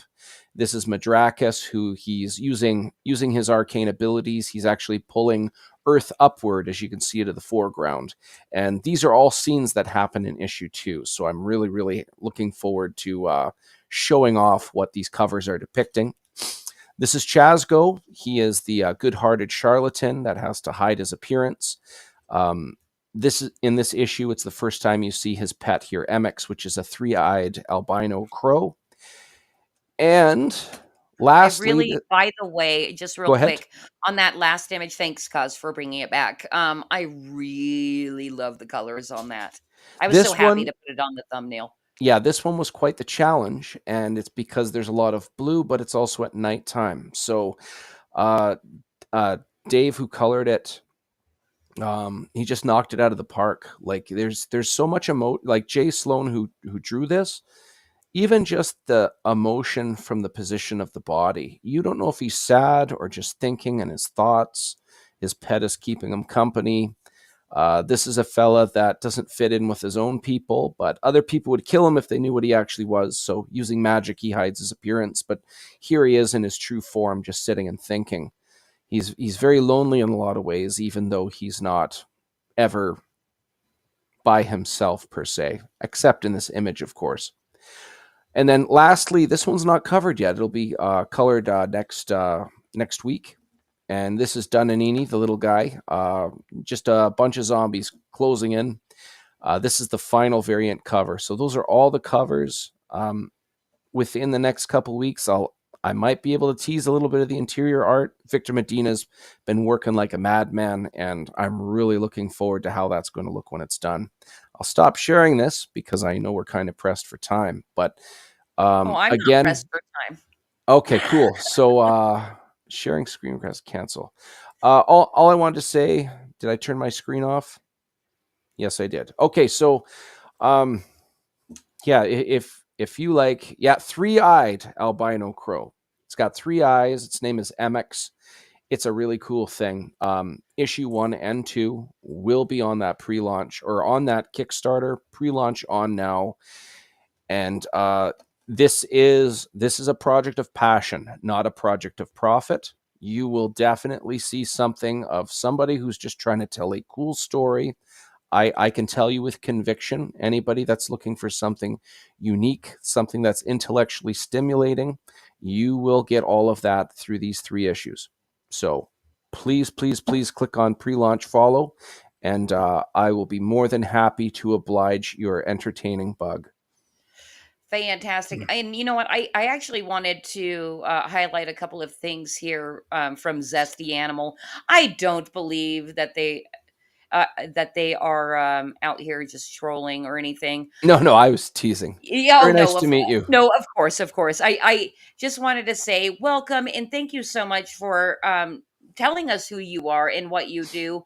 I will be sure to go check out your YouTube channel. That's where I'm assuming you're dialing in from, because Levi Skeen, uh, you know, responded saying looks fun. So I will go definitely check out your artwork and for anybody that is out there that is an artist or writer, I highly encourage you to join Madness Comic Network if you're looking for a writer or an artist or a musician. That is a great place to network is Madness Comic Network. So Zesty Animal, do that, and maybe Levi Skeen can get you dialed in with one of the live drawing the streams that we do over there. It's really fun. And I don't know if you saw Vulcan Live's comment. He said Ugh. gorgeous. I'm just flattered that I was able to get this talent onto the project. I totally agree. I wanted to make sure that I had anything that was coming out was worthy of the industry. And the only thing, like I said before, I can't control the writing. Well, I literally can, but I can't raise or lower the capacity of my writing skill. So this is my first time. Throw me on the grill. Let's see what I smell like after I start cooking a bit. But I know the rest is turning out awesome, and I'm looking forward to complimenting the talent that I've surrounded myself with. Real quick, just regarding writing, Ray, do you know who Mike Barron is? I don't believe I do. Well, Badger Comics, Nexus Comics. Nexus Uh, Comics sounds familiar. You were just born then, but he wrote The Punisher for a while as well, right? yes. Okay. Anyway, if you're ever looking for really great tips without like a lot of filler just to make longer videos, Mike Barron over on YouTube, go find him. He gives free writing tips. He's really fun and Awesome. stuff like that. So I would highly encourage you to go watch some of his videos. He's great. We love Awesome. Mike Barron. Thank you. Yeah. So yeah. So as you let everybody know about your Kickstarter and what you want them to do there, but if there is a secondary thing you want them to do, what would that be? Well, I do have other ways you can contact me. So as already stated, you can see under my name in brackets there, DM Ray. DM is short for Dungeon Master. This entire comic is based off of the first homebrew D&D campaign that I ever ran. And you can find me on Facebook as DM Ray. You can find the Mad Caps Facebook page, but you can also find me on Instagram and on what I like to call Twixter. And they're both handles for those are Raymond the DM. Unfortunately, DM Ray was taken. And those are all of my socials currently at the moment. I'm looking to potentially starting a TikTok, but I'm not sure what I want to do with it yet. So as of right now, just the ones I stated. And yeah, anybody wants to hit me up for questions or anything. We got really cool add-ons coming on, which includes what can I give away in regards to information. You know what? We got plush tapestries that are coming out, aka blankets. Okay. And so some of I was like, these what's a plush covers. tapestry? So some of these covers look like paintings, yeah. So I wanted to blanket some you can hang up on a wall if you wanted to, or some you can cover yourself up with. In the first campaign, we had maps that we unlocked in a stretch goal, and it's maps of, or a map, I should say, of the area where this comic takes place. Well, I think that would look really cool hanging on as a plush tapestry on a wall, or on my kid's bed or something like that. I think that would be really, really cool. Some of the covers, much like that stained glass cover that you like, I think that would also look good hanging on the wall with some light shining through it. I think that would be really, really neat. But there's lots of other cool stuff. Any RPGers out there, we've got character sheets coming for all 4 characters, which would be really, really neat. But yeah, and any way you want to get a hold of me, Facebook is DM Ray, Raymond the DM on X and Instagram, or Twixter, and Instagram, as I like to call it. I Those are all the did ways want you to can hold draw. me. Yep. I did want to draw a comparison to Dungeons and Dragons, but I Yes, wasn't sure until you just said it, and the DM, Dungeon Master, it just nailed clicks. it. Yeah, absolutely. It's really interesting It's funny. because the only thing I changed really out of the story is I took the players' characters out and I injected my own characters into it based off of the players, which is really neat. I had a lot of fun doing that. Very Yes. cool. So, do you run your own game anymore?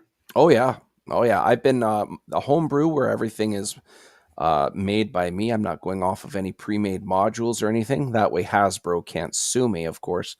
And um, that world, I've been doing different campaigns, one shots. I had one story we played for over 2 years, and Wow.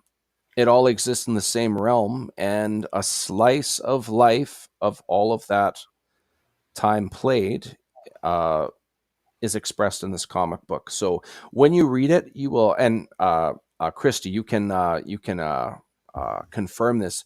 It definitely feels like the world existed before you started reading it, and it definitely feels like there's things going on outside of what you're reading, and it definitely feels like there's a world that exists after. And Yeah. a lot of that has to do with all of the lore that my friends and I played out and crafted together, making this world while we were playing this game. Very cool. Fantastic. Now, You know, do they have? just I'm I'm sorry. yeah, just real quick. You are not the first guest on Creative Chaos that has done this, where you're Mhm. running a campaign and Chris you Saloff, decide did to you make have a him book on out for of it. Crit? What's that? Did you have Chris Saloff for Crit? No, off the top of my head, because I'm at least a decade. No, I'm not. I'm 8 years younger than you. I Younger. forget exactly. Older, You're born older. in 92, I believe you. No, 94. I was born in 94. 8 years older. It doesn't fucking matter. Anyway, I forget. I am trying to remember who I've had on, but same story, created the world, everybody's loving it. And his players made awesome characters. He asked, "Hey, should I turn this into a comic book?" And they're like, "Hell yeah, do it." Yeah, Anyway, man. It's a good I time. I would think it happens more often than we know. Hmm. Yeah, I believe that. Well, fantastic. You guys, I've dropped that link enough. And so go sign up for the Kickstarter. Ray just told you everywhere else that you can find him. Go follow him on X. He only has 5 followers right now. So go do that. It'll pick up as we go. I've been kind of neglect have neglected X over the last little bit. I started the account and I wasn't sure what to do with it, but I'm gonna start putting more time into it for sure. Well, fantastic. And you can always repost your TikToks if you get on TikTok and figure out what you're going to Yes. do over there as well. Yes. All right, fantastic. It was so great meeting you, Ray. And Yes. you're Likewise. going to stick around while we find out where you can find Bruce in Peru. Bruce. Batman. Batman? Oh, I'm sorry. You cut out on me. I didn't hear you. Yes. Okay. Well, besides here on Thursday nights, Creative Chaos, you can also find me and Cosmic Grandpa on Three Beermen on Sunday nights at 7 p.m. Big Apple time, 4 o'clock avocado time, right here on pill.net or Madness Comic Network. Check us out. You'll get to have some fun. The Sunday nights are free for all. Talk about beer, pop culture, and technology, and we hang out. And every now and then we have a special guest. So check us out. Maybe me soon. And maybe Oh, you soon. I'm definitely interested. A story for another time. Excellent. you would Excellent. have a wonderful time. And I'm glad you brought that up and said, "Hey, have me on your show," because you're promoting, of course. I am Absolutely. wondering, do you already have your podcast lined up for when you're live? You know what? You're not the first to ask, and I'm assuming I'm going to launch it with my publisher. That's what I did last time, and it worked out very nice. So I'm pretty sure I'm going to do it that way. Fantastic, but nothing after? Do you mean like Like, your little publicity tour on Oh, the internet. well, if I looked at my schedule right now, I'm definitely interested in coming on again. I just want to count it out just because it makes me chuckle. 1, 2, 3, 4, 5, 6, 7, 8, 9, 10, 11, 12, 13, 14, 15, 16, 17, 18, 19, 20, 21, 22, 23, 24, 25, 26, 27, 28, 29. I just hit number 30 between January and the end. Hold on. He Yeah, just got a between message. January and the end of April, I've got an even 30 podcasts I'm lined up with. Fantastic. If you ever need any leads on podcasts, just DM me. Awesome. Thank you. I appreciate that. Because, we all need to help each other out, like in networking and all that kind of stuff. So I may have some suggestions for you. If you want them, you have to ask for them, though. I'm not just Okay. going to butt myself into your life. Okay. I will follow up. That's great. All right. All right. That sounds good. All right, you guys. And then as far as me, if you want to follow me personally, I am most active over there on the Twixter. And that you can find me at Kitty Flip City. You can also follow Flip City Magazine over there at Flip City Mag. I'm also on And Facebook. you can subscribe. Subscribe. And you to can what? subscribe to the magazine, Flip City Mag. Well, I'm getting there. Thank you, Bill.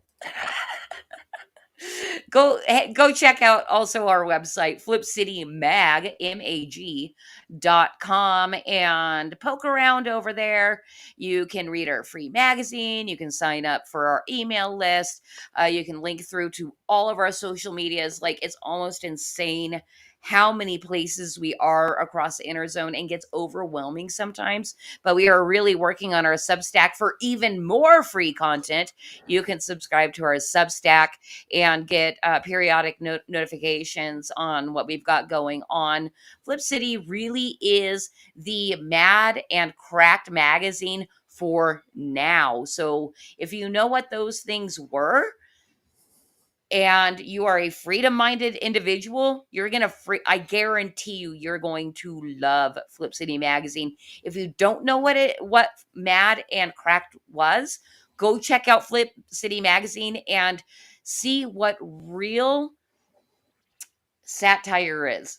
That does I not want to take a know. side. I want to know who the Alfred E. Newman of now is. Kitty Phillips. I didn't want to say it, but you did, so we're good now. It is. Did you look at my profile? I did, yes. Okay, yeah. So, yeah, and that's kind of a newer development thanks to Batman, because we were thinking of who's going to be the Alfred E. Newman, and we were considering Kitty because she's a character and all that kind of good stuff. And then Batman, without knowing we were considering it, fed it back to us, and it's like, okay, sealed the deal. Kitty Phillips is the Alfred E. Newman, and I call her the foibly foil of Flip City Magazine. So she's got all kinds of foibles. You're muted. The femme foyale.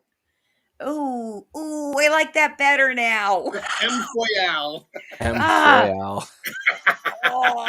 I am so mad right now because Kitty also occasionally will open the magazine. It's basically like a note from the editor, but it's Kitty. It's notes from Kitty. Right. And so I wrote that up, and she called herself the foibly foible. And I wish that I would have talked to you about it first, Batman. I should make you an editor. The femme foyale. You can change it anytime. I will. You have my permission to use it. Go for it.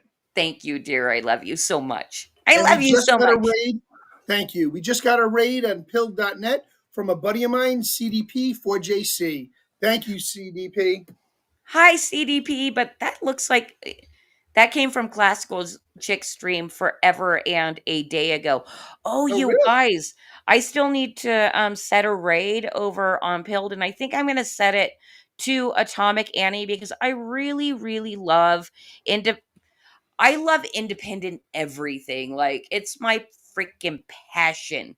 And Atomic Annie has been doing independent music for a long time, at least half a decade, if not longer. So if you're watching over there on Pilled, stick around. After the stream is over, you're going to raid Atomic Annie, and they'll see that Flip City Magazine sent you. Something cool that I am doing tomorrow morning, you guys, over on Pilled, is I'm going to the No Prisoners podcast to do a Flip City FAFO. So the little easy thing that Ray just did for us, the branding segment, we're basically doing an entire hour, the last hour of Fun Friends Friday over on the No Prisoners podcast of Flip City live reads. We're going to be live reading, the DNC Pants Party. We're going to find out if everybody on the panel is a fascist or not. I'm assuming they all are. We're also going to be reading the parody of Jerks of Joke Island Meet Ancient Avians and a few other things. It is going to be an absolute blast with 451 Actual, Kevin, Coffee Talk with Sandra, Burt Cocaine. It's going to be awesome. So if you're over there on Pilled, remember, tomorrow morning, check out Fun Friends Friday. I'm going to be there the very last hour. I'm That super sounds like a thrilled. great cast. Yeah, Oh. that sounds like a great mix of people. It's going to be awesome. Oh yeah, we're reading also Woke World #1. So we're gonna get a little spicy tomorrow. I think that's what I've got for now, you guys. Of course, flipcitymag.com. Again, Ray, thank you so much for being here. Happy You're to so be here. nice. Oh, thank you. Yeah. You hung in there like a champ. And then you guys, of course, Creative Chaos will be back next week. I do not have my darn calendar. Oh, I do have my calendar up, so I can tell you who our guest is going to be. And that is going to be Dave Brink of Perfect 10. So this will be my very first time meeting Dave Brink as well. So tune in next week for that as I put him through all of the paces that we like to offer here on Creative Chaos. See you next week. And this is where we wave bye.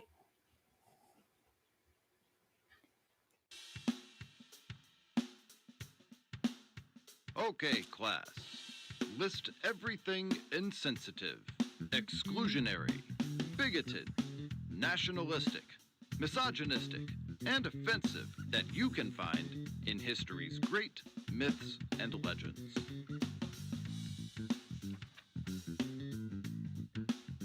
Extra points for suffering panic attacks or emotional outbursts. Fact check every opinion against the lived experience of your comrades and allies, so you can avoid forming a criminal opinion. Scrutinize it cover to cover. Wrongthink, misgendering, dead naming, misinformation, microaggressions. Leave no page unturned.